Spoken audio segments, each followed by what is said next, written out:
Criterios diagnósticos.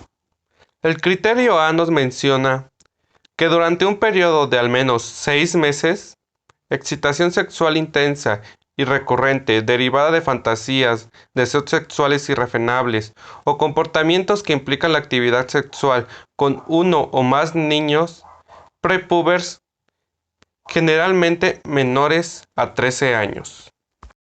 El criterio B nos habla de que la persona ha experimentado fantasías, impulsos o comportamientos sexualmente excitantes, recurrentes e intensos, relacionados con un niño o varios niños. Esto provoca que la persona se sienta sumamente afligida o es menos capaz de funcionar bien, ya sea en el trabajo, con su familia o con las interacciones entre los amigos. Por otra parte, el criterio C nos dice que el individuo tiene como mínimo 16 años y es al menos 5 años mayor que el niño o niños como refería el criterio A. También existen especificadores, es decir, debemos especificar si es de tipo exclusivo, atracción exclusiva por los niños, o si es de tipo no exclusivo. También tenemos que especificar si la atracción es hacia el sexo masculino o al sexo femenino, o también puede ser hacia ambos sexos. Otra cosa que también debemos especificar es si está limitado al incesto. Especificar si es de tipo exclusivo, o sea, de exclusivamente los niños o exclusivamente a una etapa. En el tipo no exclusivo, la persona puede sentirse atraída tanto por niños como por adultos. Y en el especificador limitado al incesto, aquí se refiere a que la persona solamente se siente atraído hacia los niños que pertenecen a su propia familia. Características diagnósticas. En una parte de las características diagnósticas nos hace una diferencia entre el trastorno de pedofilia y la orientación sexual de pedofilia. La pedofilia admite o no libremente una atracción sexual hacia los niños prepúberes, igual o mayor que el interés por las personas físicamente maduras. Porque generalmente menores de 13 años va muy ligado con la palabra prepubertad.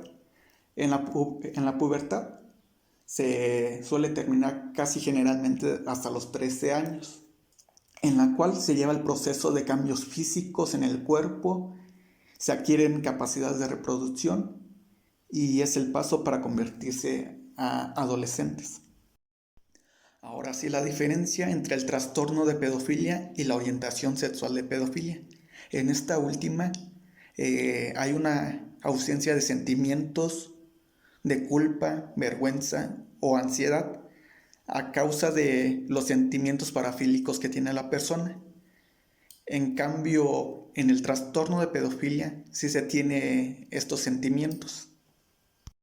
Ahora pondré un ejemplo. Cuando estaba en la Universidad de Guanajuato, sede Yuriria, tenía un amigo, el cual expresaba abiertamente que sentía un deseo, excitación hacia las niñas.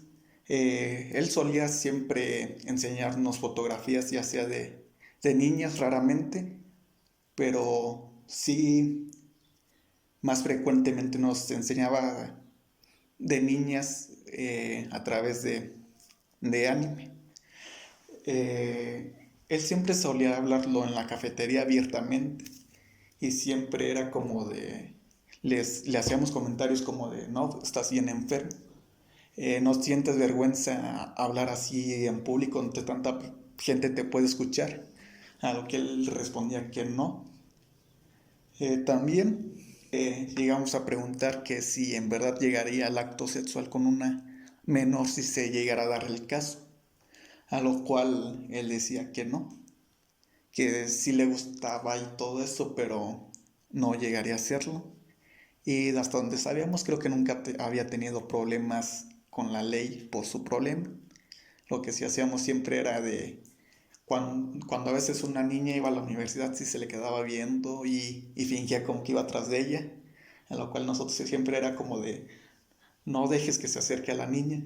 Cuando le preguntábamos por qué le sentía esta fascinación hacia los niños, nos contestaba que le gustaba su delicada voz, su inocencia, el que fuera plana, a lo que a veces hacía comentarios eran de que no, si ya le llegó su primera menstruación, a mí no me interesa.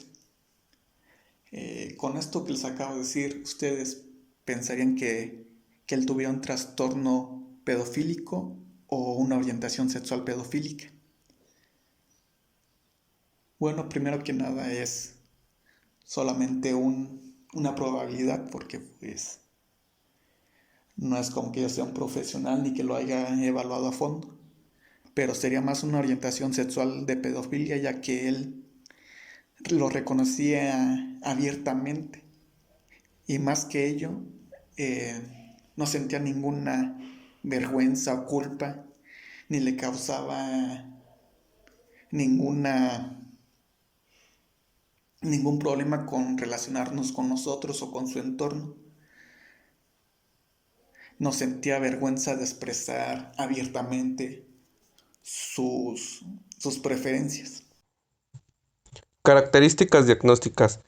Dentro de las características diagnósticas nos menciona que el sujeto en algunas ocasiones puede negar ese comportamiento o esa atracción que siente hacia los prepubers o niños.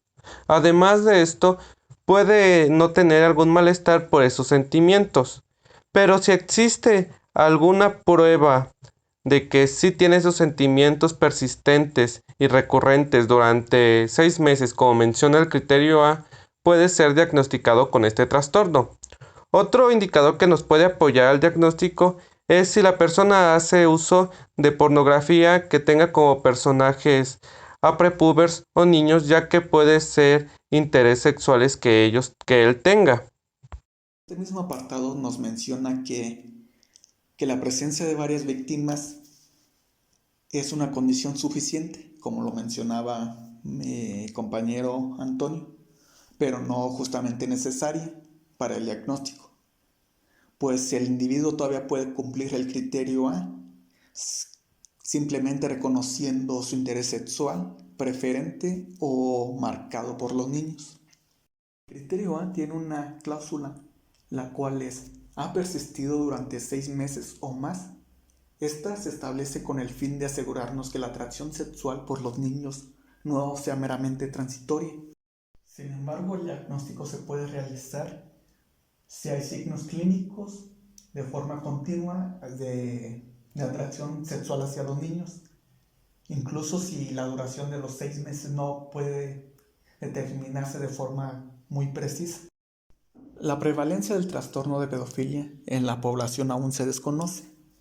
En la población masculina es aproximadamente entre un 3 a un 5%, aunque en la población de las mujeres todavía es incierta, aunque se presume que sea más pequeña que la de los hombres. Desarrollo y curso. Los hombres adultos con trastorno de pedofilia pueden referir que se dieron cuenta de su interés sexual intenso o preferente por los niños en la época de la pubertad.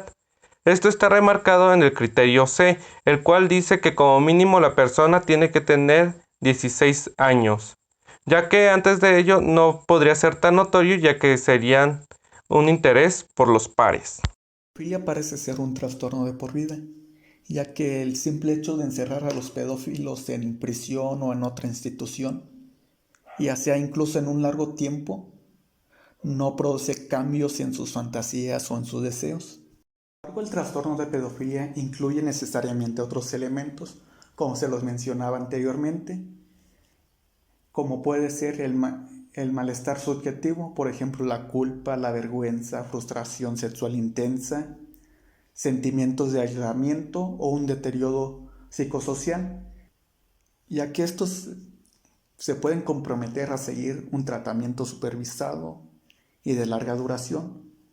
Por lo general incluye el empleo de fármacos para abstenerse de sus actividades pedófilas y reingresarse en la sociedad. Factores de riesgo y pronóstico. Dentro de los factores de riesgo y pronóstico tenemos los temperamentales, ambientales, genéticos y fisiológicos. El libro nos marca que los temperamentales, que existe una interacción entre el comportamiento antisocial y la pedofilia. Esto lo veremos más a fondo en el diagnóstico diferencial. En los ambientales nos marca que los hombres adultos con pedofilia suelen haber tenido un abuso sexual en su infancia. En los genéticos y fisiológicos nos dice que pudo haber una alteración en el neurodesarrollo en el útero y eso pudo incrementar la probabilidad de desarrollar una orientación de pedofilia. En los aspectos diagnósticos relacionados con el género, nos menciona que algunas pruebas psicofisiológicas que se hacen en el laboratorio a veces no son útiles necesariamente en las mujeres, en cambio en los hombres sí. De los marcadores diagnósticos son justamente las medidas psicofisiológicas del interés sexual que nos pueden ser útiles para ver si la persona tiene un trastorno de pedofilia cuando el individuo niega atracción intensa o preferente hacia los niños. Aquí nos da el ejemplo de dos pruebas, que es el tiempo de observación, donde el profesional emplea fotografías de personas desnudas o con poca ropa. Sin embargo, los especialistas en salud mental, especialmente en Estados Unidos, deberían de ser conscientes, y ya que el ofrecer esta clase de estímulos visuales, incluso cuando se diagnostica, puede violar la ley y provocar que el profesional pueda llegar a tener una sanción o un juicio penal. El otro método utilizado más seguido últimamente es la pletismografía peniana. Este se utiliza para medir cambios en volumen de diferentes partes del cuerpo, en este caso del pene. Diagnóstico diferencial. En el DSM-5 nos remarca que el trastorno de pedofilia puede ser comórbido a algunos otros, pero que se tienen que checar los criterios aparte. El trastorno de personalidad antisocial también tiene que hacerse un diferencial con el trastorno de pedofilia, ya que el trastorno de personalidad antisocial tiene transgresiones recurrentes de la legalidad. Esto quiere decir que tiene comportamientos que no son legales, como sería la pedofilia. Otro trastorno que debe hacerse con diferencial es el trastorno obsesivo compulsivo, ya que estas personas tienen pensamientos intrusivos y en algunas ocasiones durante el coito o la masturbación pueden tener un pensamiento intrusivo sobre algún niño o prepúber y por ello pueden pensar que tengan trastorno de pedofilia. En el trastorno por consumo de alcohol y de sustancias se debe tener cuidado, porque cuando se consume alcohol se presentan unos efectos desinhibidores causados por la intoxicación que puede aumentar la probabilidad de que una persona a la que le atraía el físico maduro se incline más en ese estado a que le atraiga sexualmente ahora a un niño. La comorbilidad del trastorno de pedofilia puede incluir trastornos como el consumo de sustancias, el trastorno depresivo, bipolar y de ansiedad.